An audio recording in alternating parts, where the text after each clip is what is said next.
If you see a low shadow crossing the barn floor at 11 at night, you don't have a lost mouse. You have a colony establishing itself. That dry scratching behind the north wall, that greasy smudge on the board, that acrid smell of urine that won't leave no matter how many days you air the place out, you don't have a bug. You don't have a coincidence. You have a system, a living, organized system with marked routes, with hierarchy, with nests that have been building for weeks while you sleep on the other side of the wall. And every night that passes without you doing anything, that system grows denser, harder to tear out. What started as one shadow becomes 3, then 5. Then a constant sound behind the wood that no longer lets you sleep. It's not what you think it is. That shadow you saw just once, crossing the lantern beam and disappearing under the oat sack, is not a lone individual exploring new territory. It's a scout, a young female marking routes with urine and glandular secretions for the rest of the group. Where you saw one, there are 3, 4, 5 behind her that you haven't seen yet. They're in the gap between the wall and the insulation, under the floorboards, in the dead space between the ceiling and the main beam, waiting for you to turn off the light. It multiplies. And this is not an exaggeration to scare you. A female barn rat gives birth to 6 to 12 pups per litter with a gestation cycle of just 21 days. Those pups reach reproductive maturity in 5 weeks. Do the math calmly. 2 rats in January, 20 in April, 60 in July, over 100 by October. No intervention, no control, just time and darkness and available grain. That's the real rate, verified, documented, not an invention. It destroys what you can see and what you can't. They gnaw the oat sacks and the wheat sacks until they're torn open, spilled, contaminated with urine and droppings.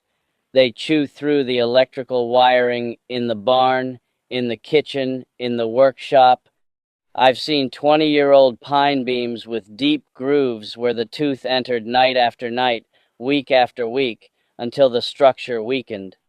I've seen floorboards sagging because underneath, the rat dug a tunnel for months without anyone noticing. Good wood, expensive wood, wood that took decades to grow, ruined in one winter by an animal the size of your hand. And then there's the risk you can't see. Rats carry leptospirosis, salmonellosis, and hantavirus. You don't need to be bitten. You don't need to touch them. All it takes is for their droppings to dry in the corner of the barn, turn to powder when you sweep, and you breathe that dust in without a mask on a November morning. Public health centers document it year after year. Real cases, real infections, in farm people, in people who sweep their barn without thinking that dry dust might carry something inside it. I'm not telling you this to scare you. I'm telling you because it's a fact, and because that night, when you hear the scratching and think it's no big deal, that fact is what should make you get up from the stool and do something. My name is Enoch. I'm Amish. I've spent 40 years solving the problems of this farm with what the land gives, without industrial chemicals, without store-bought solutions, without depending on a catalog or a hardware store with fluorescent lights. My hands know wood, cast iron, the damp earth of November. They know the weight of a hot skillet and the smell of toasted corn at dawn. And tonight, with these hands stained with molasses and gray powder, I'm going to teach you a remedy my grandmother used to make in October when the rats came down from the fields looking for warmth. A remedy almost nobody remembers. A remedy she made singing old German hymns while the stove smoke reddened her eyes. I was 7 years old. I was sitting on the stool with my feet dangling, not touching the stone floor. I watched. I absorbed. I stored every gesture. And 40 years later, here I am, passing on to you what she passed on to me, without writing it in any book, without patenting it, just telling you, voice to voice, kitchen to kitchen. Most people try 2 things. Either they put adhesive cardboard traps in the corner of the barn, Or they buy anticoagulant poison at the hardware store in town, that red box with the skull printed on it that the clerk sells you without looking you in the eye. The adhesive traps fail because of a real verifiable mechanism. The rat is neophobic. A new object in its route alerts it for 3, 4, 5 nights. It circles it. It smells it from a distance. It doesn't touch it. And when one finally gets caught, the rest of the group associates that object with danger and never comes near it again. One trap, one catch. After that, nothing. The cardboard fills with dust, the glue dries out, and the rats keep walking right past it like it's just another stone on the floor. The anticoagulant poison fails for another reason, and it's worse. Much worse. The rat eats the bait, yes. The anticoagulant does its work, but the rat doesn't die in the nest. It doesn't die where you can find it. It dies inside the wall, under the floor, in a gap between two beams where your hand can't reach, and there it decomposes for weeks. The smell, the maggots, the flies, and the real risk, the one nobody tells you on the label. An owl, a fox, the barn cat eats that dying rat loaded with warfarin and dies poisoned by bioaccumulation. You kill one rat and lose a cat. You lose an owl. You lose a natural predator that was doing the job for free every night without asking for anything. And the following year, without that owl, without that cat, the rats come back stronger. And you buy more poison. And the cycle repeats. And your wallet empties. And the soil gets a little more poisoned. What I'm going to teach you costs $1.50. That's all, $1.50. A few tomatoes from the garden, some corn crackers you already have in the pantry, a little molasses, cider vinegar, and a green mosquito coil left over from summer. With that, you build a repellent bait that disorients the rats and pushes them out of your barn, your pantry, or your kitchen. No death, no systemic poison, no cruelty, no corpse rotting behind the wall. You take 2 or 3 fresh tomatoes, ripe but firm, deep red. They should give slightly under your thumb but not fall apart. You wash them under cold water. You remove the stem. You peel them, making a shallow cross at the base and submerging them for a few seconds in boiling water so the skin slips off on its own, or peeling them patiently with the edge of the knife. Once peeled, you slice them into rounds 4 to 5 millimeters thick, uniform. Not too thin because they'll fall apart in the skillet, not too thick because they won't absorb the mixture. 4 to 5 millimeters. Take your time. Each slice, even so the cooking is the same across all of them. You crush the salted corn crackers, what we call Amish corn crisp, until you have a fine powder. You can use a stone mortar, a thick cloth bag, and a rolling pin, or the bottom of a glass bottle on the table. No large chunks, no lumps, a uniform powder, almost like coarse flour. You spread that powder on a flat plate and bread each tomato slice on both sides, pressing with your fingertips so it adheres well to the moist surface of the tomato. Every slice fully covered, no bare patches. This breading retains the juice during cooking and creates a porous surface that will later absorb the aromatic mixture the way a sponge absorbs water. You heat the cast iron skillet over medium heat, barely a drop of lard, so nothing. You place the slices carefully on the hot metal, that soft sizzle, that timid crackle, 2.5 minutes per side, one single flip with a wide wooden spatula. The tomato ends up tender, slightly collapsed, the coating golden, crispy at the edges. The aroma rising is sweet, earthy, with a toasted note from the corn. It fills the whole kitchen. It's the smell of simplicity, of something made by hand, of a kitchen where someone is preparing something with intention and patience. While the slices cook, you take the mosquito coil and grind it in the mortar. You strike with steady rhythm until it's reduced to a grayish powder, fine as sifted ash. No rush. In a separate bowl, you mix that powder with 2 tablespoons of bittersweet molasses or pure maple syrup and a generous splash of apple cider vinegar.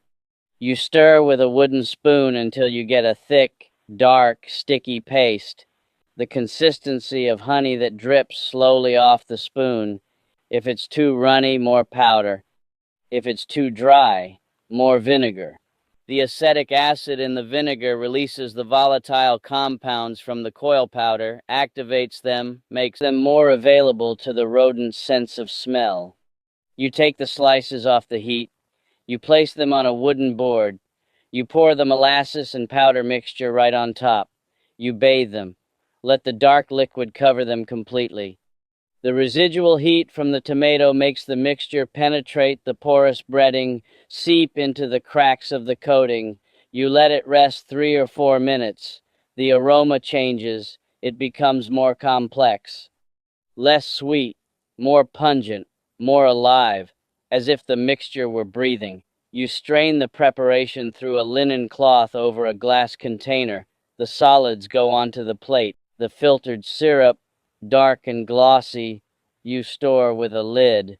It serves to renew the bait every 2 nights without repeating the entire cooking process.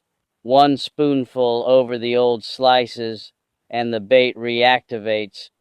You place the slices on a rustic wooden or ceramic plate, and placement is everything. Dark corners of the barn, near the beams. Along the fixed roots where you've seen the dark grease marks on the wall or the droppings small as grains of rice. Rats are creatures of repetitive habit. They follow the same routes night after night, hugging the walls, seeking darkness and cover. That's where the scent intercepts them. That's where it forces them to turn back, to find another path to leave. Never in the center of the room. Never in full light. Corners, shadows, roots, behind the oat sack, under the low beam, in the corner where the wall meets the floor. Why it works. The tomato cooked with the molasses produces a sweet, acidic, warm aroma. An aroma the rat detects from meters away because its sense of smell is extremely sensitive to sugars and organic acids in tomato juice. It approaches, it investigates, it bites. And in that moment of trust, the volatile compounds from the coil, pyrethroids fixed in the porous breading, radiate toward the rodent's nasal membranes. Its sense of smell is 10 to 20 times more powerful than ours. Those compounds don't kill. They cause intense irritation. 2 contradictory signals simultaneously: attraction to the sugar and violent rejection of the vapor. Its brain cannot process both. It becomes disoriented. It retreats. It shakes its head. And it doesn't come back, at least not by that route.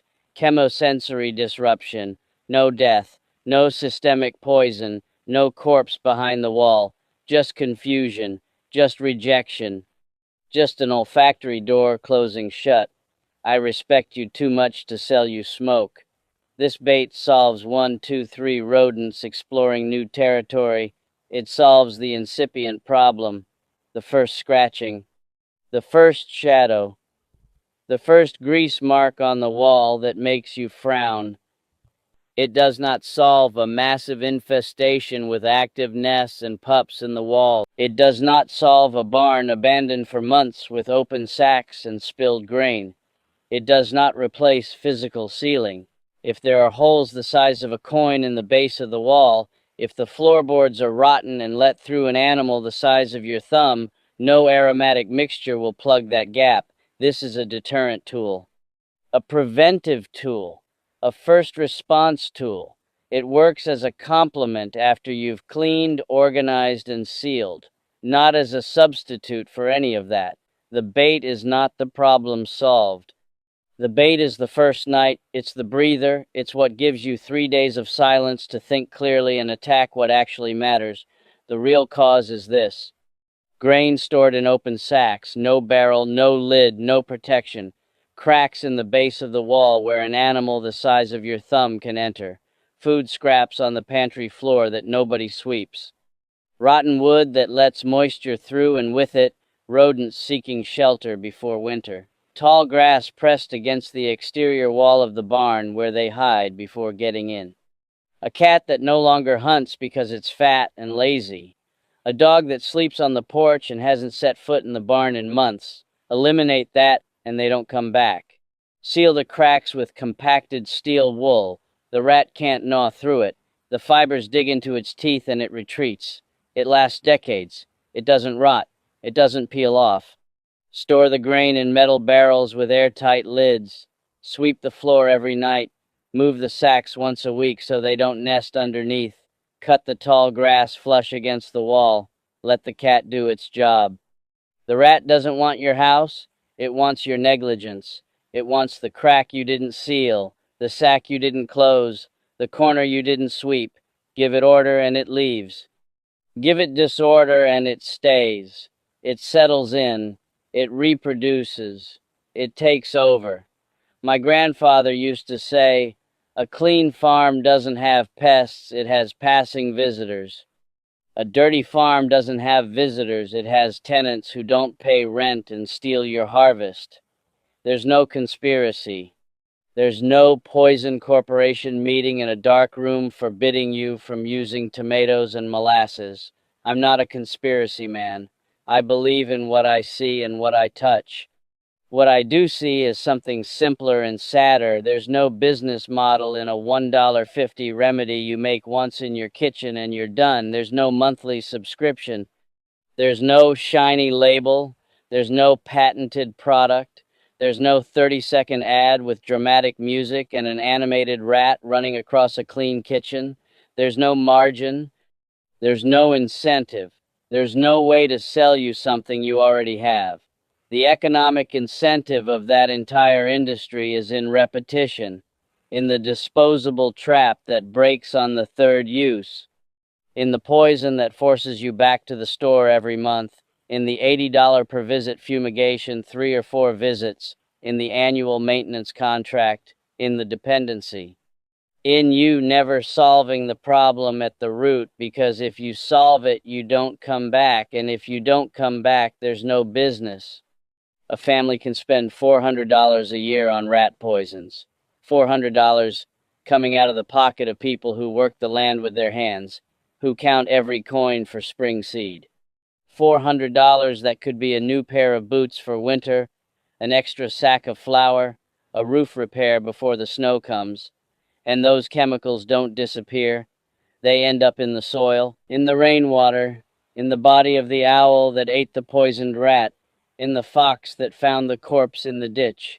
Local wildlife pays the price. Your wallet pays the price. And the rat often simply moves to the neighbors. A tomato, some corn crackers, a mosquito coil, $1.50. That's the difference. And nobody is going to advertise it on television because there's no profit in telling you, this week, 3 concrete things, not tomorrow, not the weekend, this week. Inspect the 4 corners of the barn and the pantry with a flashlight at nightfall. Look for droppings small as grains of rice, dark grease marks on the wall at ankle height, cracks wider than a centimeter. Note where they are. How many?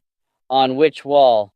Seal every crack you find with compacted steel wool, not expanding foam, not industrial silicone. Steel wool. The rat can't gnaw through it. The fibers dig into its teeth and it backs off. It lasts decades. It doesn't rot. It doesn't come unstuck. $1 a roll at the hardware store. Prepare the tomato and molasses bait. Place it along the routes you identified, corners, beams, behind the sacks. Renew every 2 or 3 nights with the syrup stored in the glass container. If by the 4th night there's no activity, the problem was incipient and it's already gone. If by the 6th night it continues, you have something bigger and you need to seal better before repeating. Tell me in the comments what home remedy from your grandmother you've used in your house to control pests and what the result was. I'm genuinely interested. It's not an empty question. It's a question I ask because this knowledge is built among all of us, kitchen to kitchen, hand to hand, generation to generation. Every comment is a recipe rescued from oblivion. Every story is a granite mortar that doesn't get lost. And next time, something I've been wanting to show you for years. How to seal cracks and entries in wooden walls using traditional, long-lasting methods. Steel wool and linseed putty. No expanding foam. No industrial silicone. No chemicals that off-gas for months inside your home. Materials that last decades. That age well. That don't poison the air your children breathe. Don't miss it. Subscribe. Understand the technique. Master the resource. I'll see you next time.